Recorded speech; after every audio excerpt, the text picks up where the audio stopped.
अब बहुत सारे लोगों पर नहीं लगेगा दहेज का केस।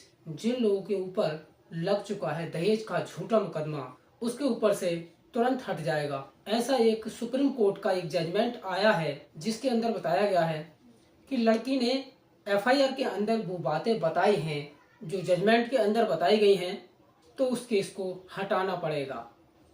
तो उस केस को वहीं पर रफा दफा करना पड़ेगा। यानी कि उस जजमेंट को देखते हुए कोई भी कार्रवाई नहीं करनी चाहिए। तो ये जजमेंट उन लोगों के लिए रामबाण साबित होने वाली है। ऐसे पुरुषों के लिए बहुत बड़ी खुशखबरी है। ऐसा देखते हुए ऐसे केसों पर कोई कार्रवाई नहीं करनी चाहिए। ये जजमेंट वो है जिन लोगों पर दहेज का झूठा केस चला हुआ है। चलो अब सारी बातें बताते हैं वो कौन कौन सी बातें एफआईआर के अंदर यानी कि आपके ऊपर झूठा केस चला हुआ है। उस केस के अंदर ऐसी बातें लिखी हैं तो ऐसे केस से छुटकारा पा सकते हैं।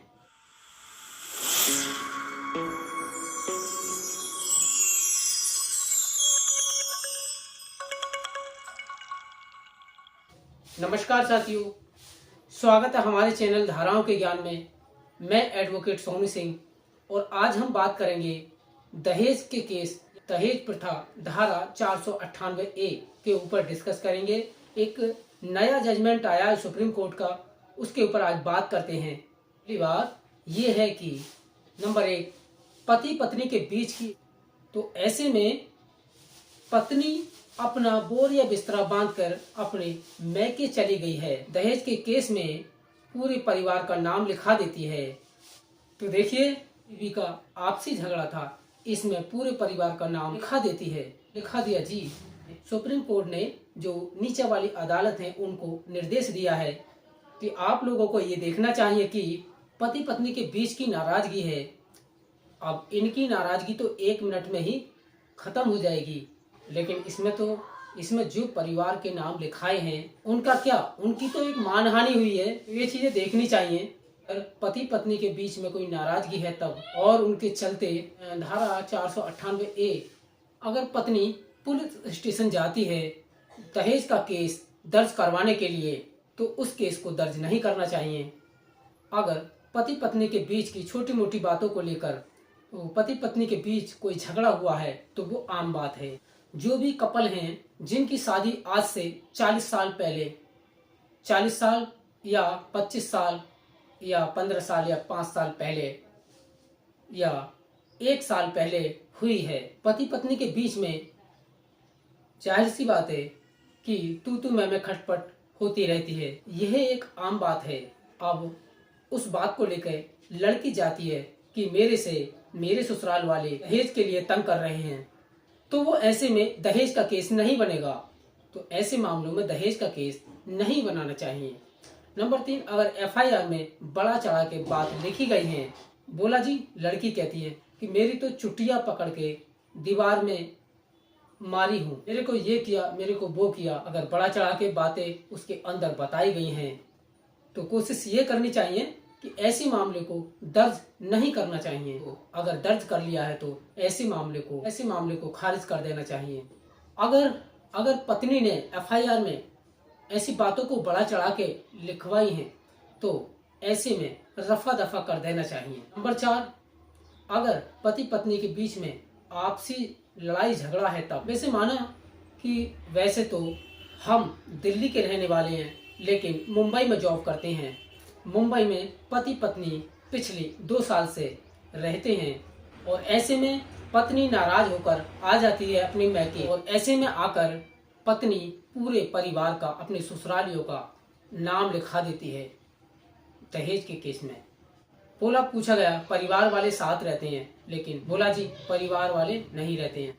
हम इस वीडियो में ये भी बता दें कि जो लोग साथ में नहीं रहते हैं और उनका नाम दहेज के केस में आ जाता है तो वो अपना नाम कटवा सकते हैं। चाहे ये घरेलू हिंसा हो, चाहे वो डोगरी का केस हो, ऐसा कोई भी केस पत्नी लगवा देती है और वो साथ भी नहीं रहते, तो ऐसे में उनका नाम कटवा यानी कि निकलवा सकते हैं, क्योंकि ये सुप्रीम कोर्ट के जजमेंट में बिल्कुल साफ बताया गया है। और आपको ये भी बता दें कि पति पत्नी का आपसी मैटर है, ऐसे में दहेज का केस नहीं बनता।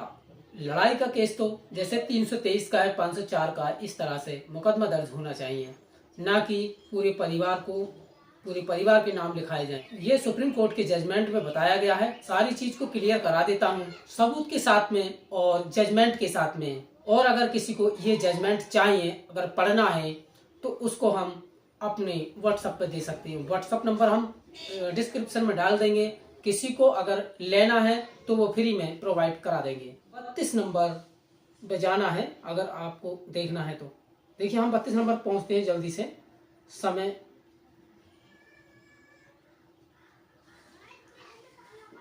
साथियों, हमें 32 नंबर पर पहुंचना। अगर जजमेंट में हम खुलासा करते हैं जो सुप्रीम कोर्ट ने गाइडलाइंस खोली हैं, हम उसी लाइन पर चलते हैं, उसी पेज पर चलते हैं, 32 नंबर पर चलते हैं। साथियों जल्दी से पहुंचते हैं, फटाफट टाइम ना गवाते हुए हाँ आ जाते हैं 32 नंबर पर।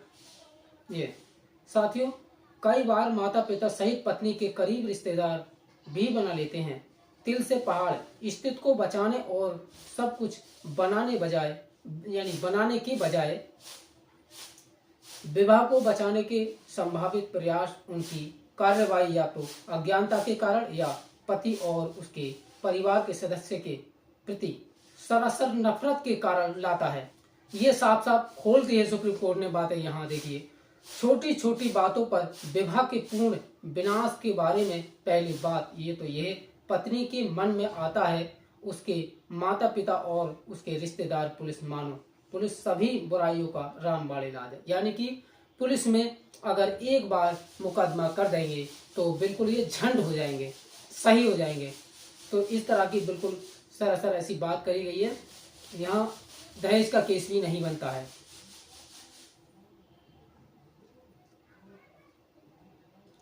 और किसी बातों को बढ़ा चढ़ा के और ज्यादा बढ़ाया गया है।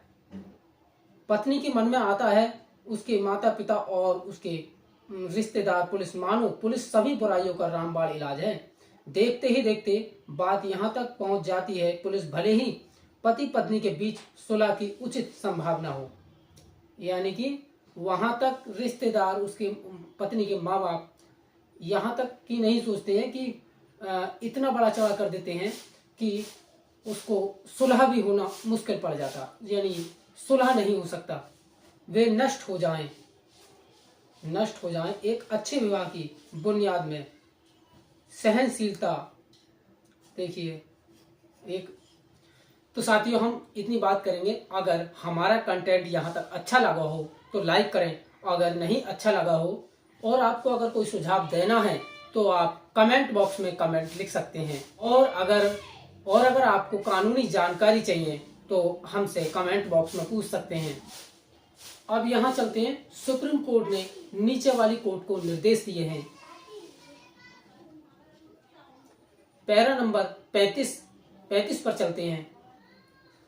देखिए आ जाते हैं 35 नंबर पर। यहाँ पढ़ लेते हैं, कानूनी सिद्धांत धारा 482 यानी 482 के अनुरूप लागू होता है। सीआरपीसी की जांच की गई, वही यह देखा गया है कि जब कोई आरोपी आता है न्यायालय के समक्ष, धारा 482 के तहत अतिनिर्धित शक्ति का प्रयोग करते हुए सीआरपीसी का आर्टिकल 226 के तहत साधारण क्षेत्राधिकार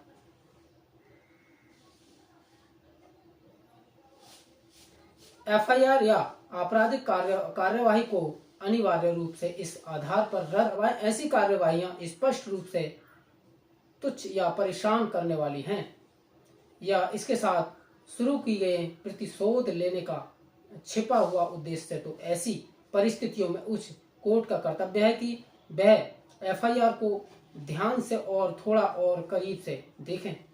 मतलब इसमें कहा गया है कि एफआईआर को बहुत करीबी से, बहुत अच्छी तरह से, बारीकी से देखें।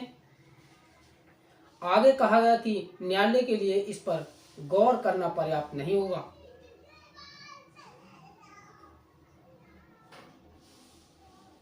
यह सुनिश्चित करने के उद्देश्य से केवल एफआईआर शिकायत में दिए गए कथन क्या कथित अपराध का गठन करने के लिए आवश्यक सामग्री का खुलासा किया गया या नहीं, क्योंकि तुच्छ या कष्टप्रद कार्यवाहियों में अदालत का कर्तव्य है कि वह देखे मामले के रिकॉर्ड से उभरने वाली कई अन्य परिस्थितियों में कथनों से ऊपर और अवश्य को उचित देखभाल के साथ सावधानी परिस्थितियों पंक्तियों के बीच में पढ़ने का प्रयास करना।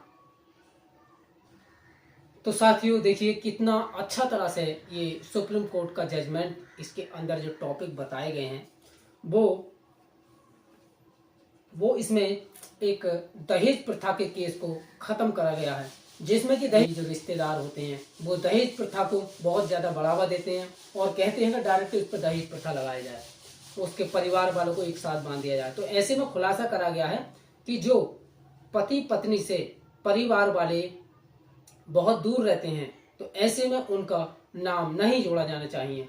FIR तो करी जानी चाहिए लेकिन उसमें इन लोगों के नाम नहीं होने चाहिए, जिसमें कि नाम खुलासा लिख दिया जाता है दहेज के केस में, तो ऐसे में नहीं होना चाहिए। ये सुप्रीम कोर्ट के जजमेंट में बताया गया है। अगर आपको सुप्रीम कोर्ट का जजमेंट चाहिए तो हम सुप्रीम कोर्ट का जजमेंट आपको प्रोवाइड करा देंगे, वो भी बिल्कुल आपको फ्री में। आप हमारे डिस्क्रिप्शन में जाइए और व्हाट्सअप नंबर मिल जाएगा। व्हाट्सअप नंबर पर आपको हम ये जजमेंट आपको फ्री में दे देंगे। और वीडियो आपको अच्छी लगी हो तो लाइक करें, शेयर करें, कमेंट करें, और वीडियो अच्छी नहीं लगी हो तो डिसलाइक कर दें। क्यों, आज के लिए इतना ही काफ़ी है। फिर मिलते हैं नए कंटेंट पर जिस पर आप चाहें कंटेंट पर मिलते हैं। और आज के लिए इतना ही काफ़ी है। Thank you my dear, thank you. आज के लिए इतना ही काफ़ी है। तब तक के लिए जय हिंद।